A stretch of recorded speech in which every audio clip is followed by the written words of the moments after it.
Ladies and gentlemen, a true American hero and an example to us all, Dr. Craig Spencer. New York City officials whooping up over the release of this doc after being treated for Ebola. Never mind, just a few weeks ago, he had the Big Apple in shock, sparking a huge scare after using public transportation, going to public restaurants, bowling. So Betsy McCaughey says we shouldn't be celebrating this guy. We're just very grateful that we didn't get anything worse from this guy. So you're saying we got it backwards. Why? Well, he's certainly a hero for tending to Ebola-stricken patients. No question about it. But he was much less heroic when he got home and failed to consider the health and safety and even expenses incurred by all of us. They're tracking some 95 people with whom he had contact. That costs a lot of money.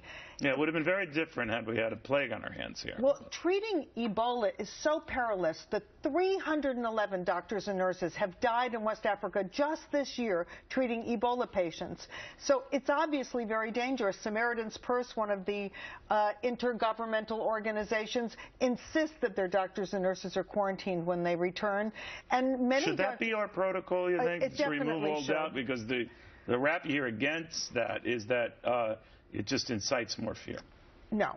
The president has claimed that isolating these doctors and nurses when they return turns them into pariahs. Not true. When our astronauts, the greatest he wasn't heroes a pariah today. No. When our astronauts, the greatest heroes of a generation, return from the moon, we praise them, but we also quarantine them to protect the public. That's right. That's and right. That's what we should be doing here.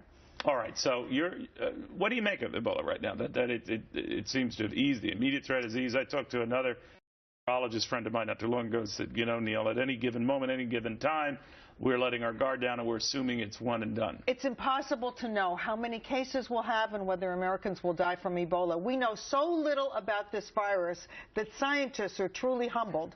Mr. Obama isn't, but most of us really are. And tomorrow he's going to be asking for, the president is going to be asking for $6.2 billion with a B for emergency Ebola care programs. And I hope that the senators who will be hearing this pitch ask tough questions, because he's asking for twice as much money as all of our foreign aid to Israel. Well, don't you want us to be ready for it if it comes again? Well, of course we want to help, but all this money, almost all this money is going to be spent in Africa, not preparing our hospitals and doctors and the public. Well, isn't the understanding behind it, and you're the expert, that if you stop it or control it there, we don't have to worry about it? We need to help the people in Africa, Gotcha. but then the number, 6.2 billion, is wacky.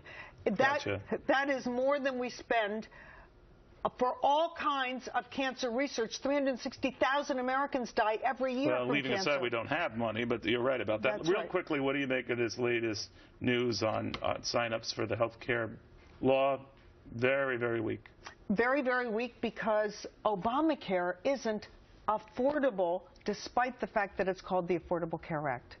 For so many people who are uninsured, a plan with a $5,000 deductible isn't affordable. Apparently he saw this coming.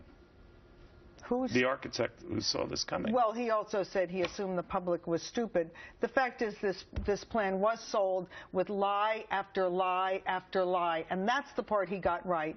He predicted that they were going to lie to sell it, and unfortunately they did. You know what happened? I said this time, you're far smarter than I, but at the time, it sounds too good to be true, probably is. If you think you can cover everyone's pre-existing conditions, get young people on board, cover the whole country, and not pay more, you're smoking something. I guess you don't believe in the tooth fairy either.